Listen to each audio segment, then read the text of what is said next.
Hello and welcome to my YouTube channel pre exam training. दोस्तों, BPSC auditor के लिए model practice set चलाया जा रहा है। आज उसका 8वां भाग है। आज इसमें 40 महत्वपूर्ण सवाल कराया जाएगा। पूरा वीडियो ज़रूर देखिएगा। जिनको एग्ज़ाम में कुछ करना है, कटअप पार करना चाहते हैं तो पूरा वीडियो देखकर कुछ सीखना ही पड़ेगा आपको। बिना मेहनत के कुछ हासिल नहीं होने वाला। अच्छा लगे तो लाइक ज़रूर किया कीजिए और चैनल को सब्सक्राइब कर लीजिएगा। आइए देखें आज BPSC auditor model practice set 8वां। आइए देखें पहला सवाल। निम्नलिखित में से किस ग्रह का अपना उपग्रह नहीं है? बहुत भी अच्छा सवाल है, बहुत बार पूछा जाता है।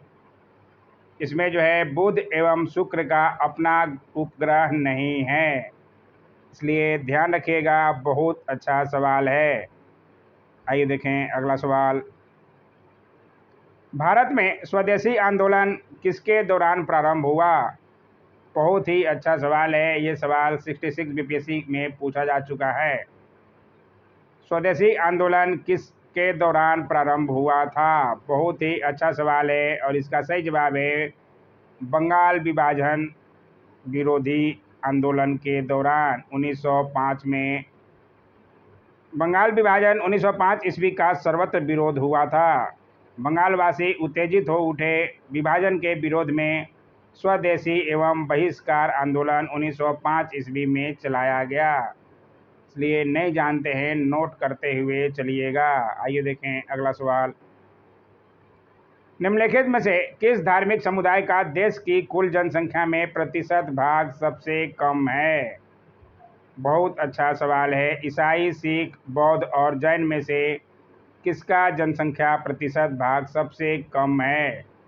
सबसे ज़्यादा भारत में हिंदू हैं, उसके बाद मुस्लिम हैं, सबसे कम जो है जैन का स्थान आता है। इसलिए ध्यान रखिएगा। ये भी जो है 65 में इस तरह के सवाल बने थे। आइए देखें अगला सवाल। सारे अच्छे सवाल हैं, पूरा वीडियो ज़रूर देखने की कोशिश कीजिए। पूरा वीडियो देखिएगा। 40 सवाल आप जान जाइएगा। आपके कॉन्फिडेंस में कितना निखार आएगा आप खुद सोच सकते हैं। 1893 ईस्वी में शिकागो में धर्मों के विश्व कांग्रेस में भारत का प्रतिनिधित्व किसने किया था? बहुत ही इजी और बहुत ही अच्छा सवाल है। ये सवाल भी 66 बीपीएससी में बन चुका है। बहुत बार आपको कराया जा चुका है। 1893 में 2 महारथी इंडिया के गए थे अलग अलग देशों में। एक स्वामी विवेकानंद जी और एक महात्मा गांधी। एक साउथ अफ्रीका में धूम मचाए और एक शिकागो में। स्वामी विवेकानंद नाम जानते ही होंगे, नहीं जानते हैं तो नोट जरूर कीजिएगा। बहुत अच्छा सवाल है। 1893 में विश्व धर्म सम्मेलन में भाग लेने शिकागो गए थे स्वामी विवेकानंद जी। आइए देखें अगला सवाल। हड़प्पा सभ्यता के निम्न स्थानों में से असंगत को निकालिए। कालीबंगा, मोहनजोदड़ो, लोथल और सुरकोतदा में से अलग कौन सा है? इसमें मोहनजोदड़ो जो है अभी पाकिस्तान में चला गया है, इसलिए यही असंगत है। आइए थोड़ा डिटेल दिखा देते हैं आपको। हड़प्पा सभ्यता का प्रमुख स्थल मोहनजोदड़ो पाकिस्तान यानी कि भारत से बाहर के सिंध प्रांत के लरकाना जिले में स्थित है, जबकि कालीबंगा राजस्थान में, लोथल गुजरात में और सुरकोटदा गुजरात भारत में ही स्थित स्थल हैं। इसलिए इसमें मोहनजोदड़ो जो है अलग है, भारत में स्थित नहीं है, वर्तमान में पाकिस्तान में चला गया है। इसलिए ध्यान रखिएगा और अलग है। असंगत को पहचानना है, इसलिए अलग है। आइए देखें अगला सवाल। लाल कुर्ती वाले आंदोलन का उद्देश्य था। लाल कुर्ती वाले आंदोलन का उद्देश्य क्या था? बहुत ही अच्छा सवाल है। लाल कुर्ती वाले आंदोलन का उद्देश्य स्वतंत्र पख्तूनिस्तान का सृजन। इसलिए ध्यान रखिएगा, स्वतंत्र पख्तूनिस्तान का सृजन करना लाल कुर्ती वाले आंदोलन का उद्देश्य था। आइए देखें अगला सवाल। 20 फरवरी 1947 को कहाँ तक भारत छोड़ने की ब्रिटिश सरकार के निर्णय को प्रधानमंत्री एटली ने घोषित किया? कब तक भारत छोड़ने की ब्रिटिश सरकार के निर्णय को प्रधानमंत्री उस समय ब्रिटेन के एटली थे घोषित किए थे 20 फरवरी 1947 को। इसका सही जवाब है सी, जून 1948 तक भारत छोड़ने की ब्रिटिश सरकार के निर्णय को प्रधानमंत्री एटली ने घोषित किया था। डिटेल में दिखा देते हैं। ब्रिटिश प्रधानमंत्री क्लीमेंट एटली ने 20 फरवरी 1947 ईस्वी को घोषणा की कि ब्रिटिश सरकार जून 1948 से पूर्व भारतीयों को सत्ता सौंप देगी।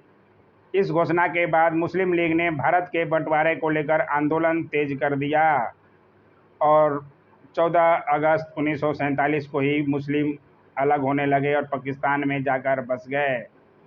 सब लोगों को पता होगा, इसलिए 15 अगस्त 1947 को ही अपना देश आज़ाद हो गया, जबकि प्रधानमंत्री एटली ने घोषणा की थी जून 1948 तक भारत को आज़ादी दिलाने की। आइए देखें अगला सवाल, इसलिए अच्छा सवाल है, उसे नोट जरूर कीजिएगा दोस्तों। आइए देखें अगला सवाल।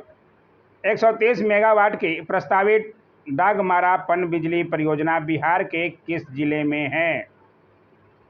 बहुत ही अच्छा सवाल है बिहार के एग्जाम के लिए। 130 मेगावाट की प्रस्तावित डागमारा पनबिजली परियोजना बिहार के सुपौल जिले में स्थित है, इसलिए ध्यान रखिएगा, बहुत अच्छा सवाल हो सकता है बिहार स्पेशल। आइए देखें अगला सवाल। देवदार के पेड़ आमतौर पर किन जंगलों में पाए जाते हैं? देवदार के पेड़ जो है आमतौर पर सदाबहार कटिबंधीय वनों में पाए जाते हैं, इसलिए ध्यान रखिएगा, यहाँ से भी सवाल बनता ही है। आइए देखें अगला सवाल। ऑपरेशन फ्लड संबंध है, ऑपरेशन फ्लड किससे संबंधित था?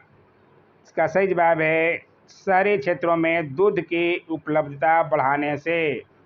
ऑपरेशन फ्लड दूध की उपलब्धता बढ़ाने से संबंधित था, इसलिए ध्यान रखिएगा, आप बाढ़ मत कर दीजिएगा या कुछ मत कर दीजिएगा, नोट कर लीजिएगा ऑपरेशन फ्लड। ऑपरेशन फ्लड क्या है? नागार्जुन सागर प्रोजेक्ट किस नदी पर स्थित है? नाम तो सुने ही होंगे,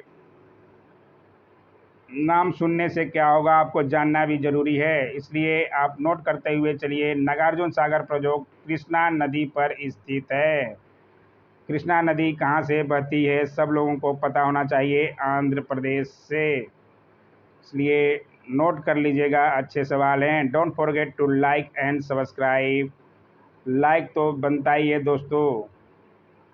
निम्न में से किस स्थान पर डीजल लोकोमोटिव का इंजन निर्माण होता है? डीजल लोकोमोटिव इंजन का निर्माण कहाँ पर होता है? चितरंजन, वाराणसी, भोपाल और जमशेदपुर। चितरंजन में इलेक्ट्रिक इंजन का निर्माण होता है, ये भी ध्यान रखिएगा, नहीं जानते हैं तो। डीजल लोकोमोटिव इंजन का निर्माण वाराणसी में होता है, इसे ज़रूर नोट कर लीजिएगा, नहीं जानते हैं तो। आइए देखें अगला सवाल। ओबरा है, ओबरा क्या है? ओबरा एक ताप विद्युत स्टेशन है, इसलिए ध्यान रखिएगा, कंफ्यूज ऐसे ही हो जाते हैं लड़के। आइए देखें अगला सवाल। दो गुब्बारों को हाइड्रोजन तथा हीलियम के समान ग्राम अणुओं से भरा हो जाता है, दोनों में एक ही आकार के छेद किए जाते हैं, सबसे पहले कौन सा गुब्बारा संकुचित हो जाएगा? एक में हाइड्रोजन और हीलियम के समान ग्राम अणुओं से भरा होता है दो गुब्बारे। इसका सही जवाब है हाइड्रोजन से भरा गुब्बारा पहले संकुचित हो जाएगा। आइए देखिए अगला सवाल, ध्यान रखिएगा, बहुत अच्छा सवाल है। आइए, बिहार के गांधी के नाम से कौन प्रसिद्ध है? बहुत ही अच्छा सवाल है, बिहार के गांधी किनको कहा जाता था?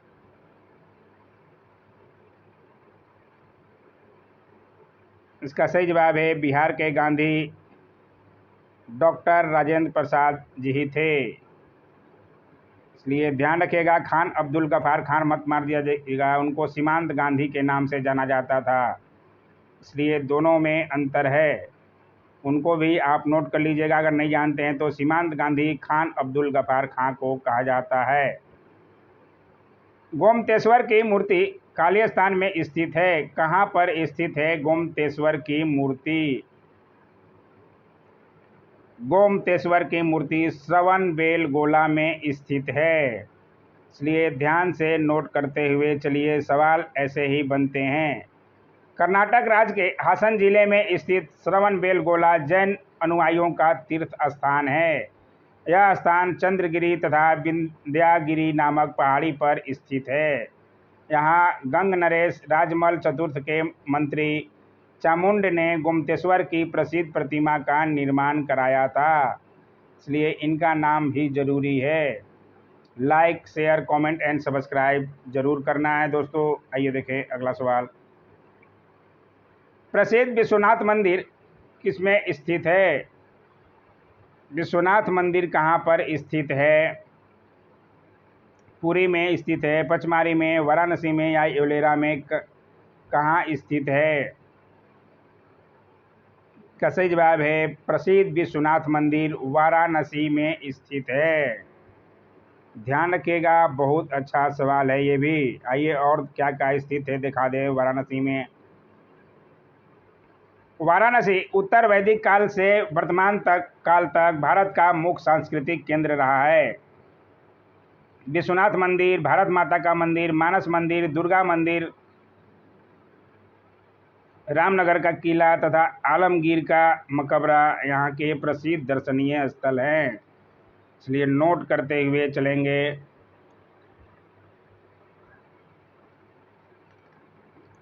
आइए देखें अगला सवाल। अप्सरा है, अप्सरा क्या है? परमाणु रिएक्टर, परमाणु पनडुब्बी, विमान वाहक पोत या पर्वत शिखर में से अप्सरा किसको कहा जाता है? इसका सही जवाब है अप्सरा एक परमाणु रिएक्टर है। नोट जरूर कर लीजिएगा, ऐसे ही सवाल बनते हैं।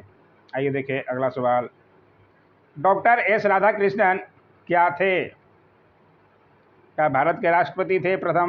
भारत के प्रथम राष्ट्रपति तो डॉक्टर राजेंद्र बाबू थे।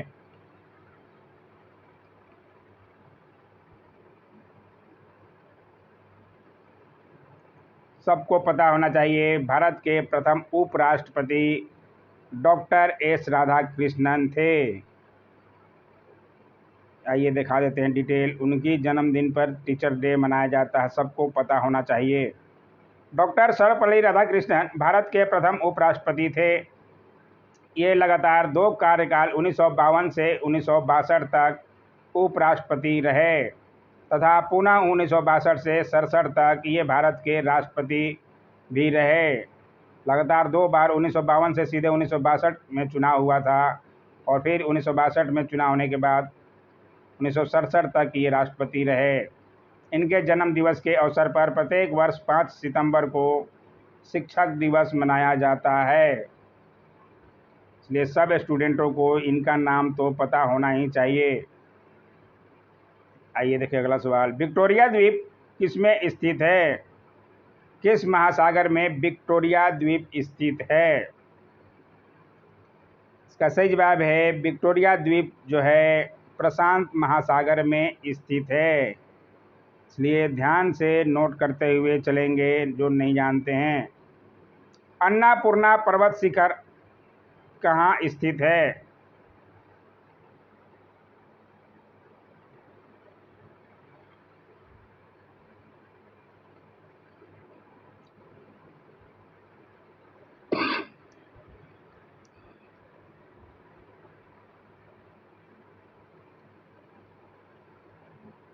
इसका सही जवाब है बी, नेपाल में। ध्यान रखिएगा, अन्नपूर्णा पर्वत शिखर नेपाल में स्थित है। माउंट एवरेस्ट भी नेपाल में ही है। आपातकाल लागू करने का अंतिम अधिकार किसके पास सुरक्षित रहता है? आपातकाल लागू करने का अंतिम अधिकार सब लोगों को ज्ञात होना चाहिए, ये तो राष्ट्रपति के पास ही रहता है। इसलिए ध्यान रखिएगा, सवाल बनता ही है यहाँ से भी। आइए देखें अगला सवाल। प्रेमचंद द्वारा लिखी गई पुस्तक कौन सी है? मेरे नाम की से प्रेमचंद थे, बहुत बड़े लेखक। गोदान, कर्मभूमि, यामा, रामायणी, इनमें से एक से ज़्यादा ही है। गोदान, गबन, निर्मला प्रेमचंद की प्रस्तुत पुस्तकें हैं। इसमें इसका सही जवाब ई हो जाएगा। आइए देखिए अगला सवाल। किसी उच्च न्यायालय के मुख्य न्यायाधीश एवं अन्य जज किस उम्र में सेवानिवृत्त होते हैं? बहुत बार सवाल बना है और आगे बनेगा भी और बताया भी गया है बहुत बार। इसका सही जवाब है 62 वर्ष। इसलिए ध्यान रखिएगा, बहुत इजी और बहुत अच्छा सवाल है। उच्च न्यायालय के मुख्य न्यायाधीश सहित अन्य न्यायाधीशों का अवकाश ग्रहण करने की अधिकतम उम्र सीमा 62 वर्ष है। इससे पहले भी उच्च न्यायालय के न्यायाधीश अपने पद से राष्ट्रपति को संबोधित कर कभी भी त्याग पत्र दे सकता है। इसलिए दोनों बातों को नोट कर लीजिएगा। त्याग पत्र किसको देता है? न्यायाधीश उच्च न्यायालय का, वो राष्ट्रपति को संबोधित कर। ध्यान से नोट करते हुए चलेंगे। आइए देखें अगला सवाल। किसी राज्य के विधान परिषद सदस्यों की संख्या अधिक नहीं होनी चाहिए, उसके विधानसभा के सदस्यों की संख्या के कितने से? इसका सही जवाब है 1/3 से। विधानसभा के 1/3 के सदस्यों से अधिक नहीं होनी चाहिए विधान परिषद के सदस्यों की संख्या। बिहार विधान परिषद में कितने सदस्य हैं सबको पता होना चाहिए, 75। जबकि बिहार विधानसभा में कितने सदस्य हैं? 243। नहीं जानते हैं तो ये भी नोट करते हुए चलेंगे। इसका सही जवाब 1/3 से। आइए देखें अगला सवाल। प्रकाश तरंगे ध्वनि तरंगों से भिन्न है, क्यों भिन्न है? प्रकाश तरंगे ध्वनि तरंगों से भिन्न है क्योंकि प्रकाश तरंगे विद्युत चुंबकीय है पर ध्वनि तरंगे नहीं। इसलिए ध्यान रखिएगा, प्रकाश तरंगे विद्युत चुंबकीय होती है, इसलिए ध्वनि तरंगों से भिन्न है। आइए देखिए अगला सवाल। गर्मी के दिनों में पंखे के नीचे हम आराम महसूस करते हैं, क्यों महसूस करते हैं? अभी गर्मी का सीजन है, सब लोग पंखे के नीचे ही बैठते हैं।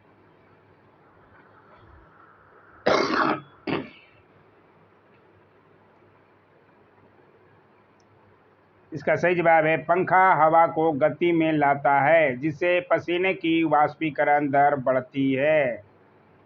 इसलिए ध्यान रखिएगा, पसीने की वाष्पीकरण दर बढ़ती है, इस कारण पंखा हवा को गति में लाता है। पंखे से हमारे शरीर में वाष्पन की गति बढ़ जाती है। वाष्पन के लिए आवश्यक ऊष्मा शरीर से ही प्राप्त होती है। इसी कारण गर्मी के दिनों में पंखे के नीचे हमें ठंडक या आराम महसूस होती है। चलिए समझते हुए चलेंगे। आइए देखिए अगला सवाल। द्वितीय बौद्ध संगीति की अध्यक्षता की थी? सबाकामी ने, महाकश्यप ने, मोगलीपुत्र तिस्म ने या वसुमित्र ने? सवाल बार बार यहाँ से बनेगा ही। चारों बौद्ध संगीति आपको कंठस्थ होनी चाहिए। किसके शासनकाल में हुई और इसके अध्यक्ष कौन थे, ये तो जानना ही पड़ेगा।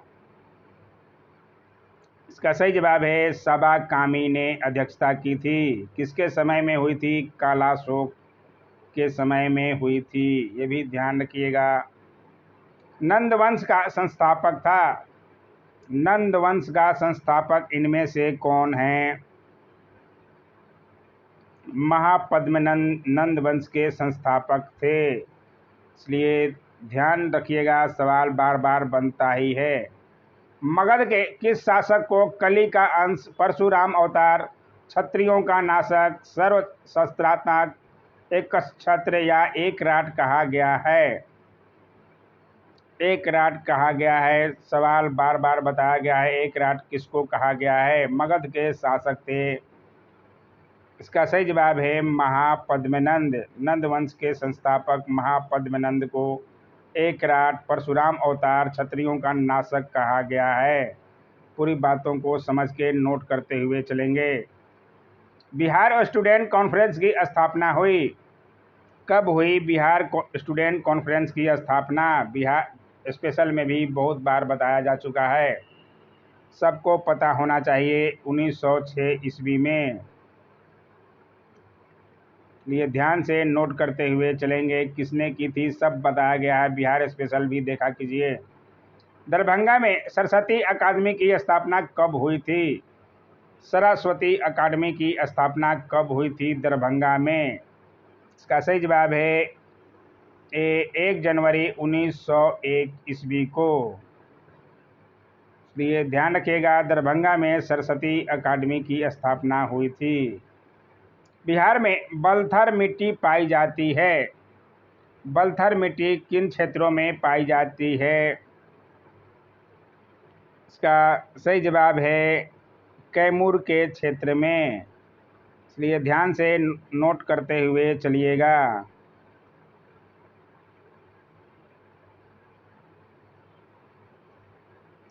आइए देखें अगला सवाल। बिहार में खादर मिट्टी का विस्तार क्षेत्र कौन सा है? खादर मिट्टी का विस्तार क्षेत्र कौन सा है बिहार में?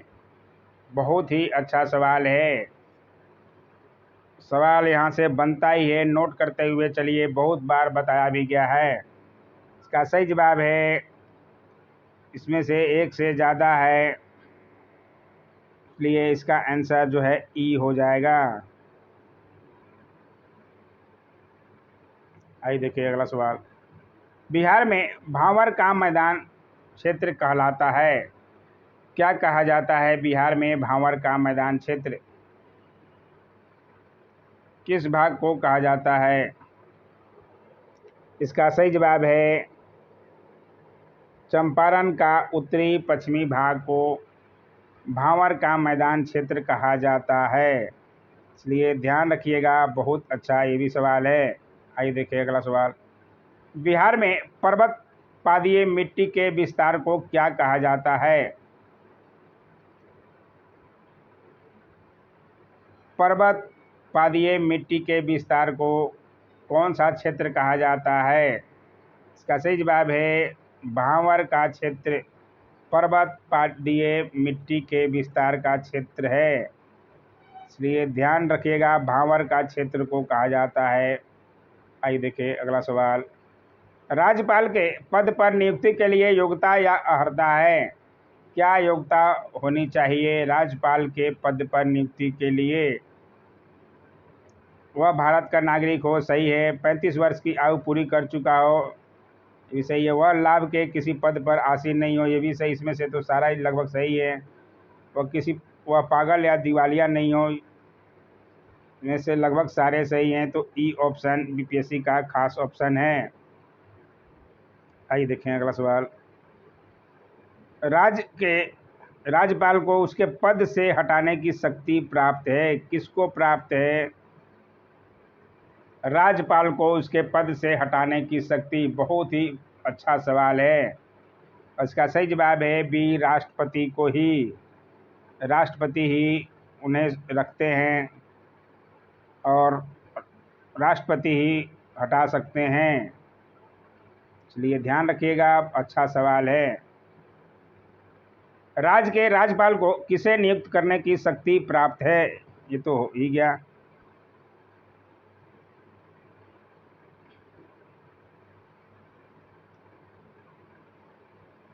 नियुक्त करने की शक्ति इसमें अलग है दोस्तों। राज्य के राज्यपाल को किसे नियुक्त करने की शक्ति प्राप्त है?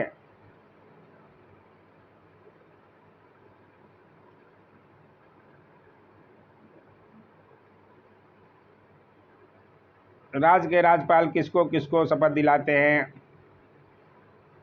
राज्य के महाधिवक्ता को अधीनस्थ न्यायालयों के न्यायाधीशों को, राज्य लोक सेवा आयोग के अध्यक्ष तथा सदस्यों को या राज्य के मुख्यमंत्री को, इसमें से एक से ज़्यादा ऐसे भी सही है।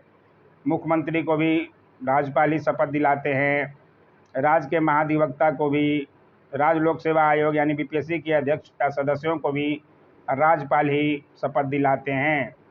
इसलिए ध्यान रखिएगा, राज्य के राज्यपाल को किसे नियुक्त करने की शक्ति प्राप्त है, इनमें से एक से ज़्यादा हो जाएगा। इसलिए ई ऑप्शन समझ सकते हैं आप। आइए देखिए अगला सवाल, और आज का आखिरी सवाल है, नाबार्ड किसका संक्षिप्त रूप है? नाबार्ड का मतलब क्या होता है? नाबार्ड मतलब national bank for agriculture and rural development. नाम नोट कर लीजिएगा, फुल फॉर्म भी सवाल बनता ही है। नाबार्ड एक बैंक है, national bank for agriculture and rural development. इसलिए ध्यान रखिएगा, बहुत अच्छा ये भी सवाल है। आज का वीडियो कैसा लगा ज़रूर बताइएगा, कमेंट जरूर किया कीजिए दोस्तों। लाइक तो बनता ही है। आंसर की दिया गया है टेलीग्राम, अब ज्वाइन कर लीजिए, वहाँ आराम से देखकर आप नोट्स बना सकते हैं आंसर देखकर।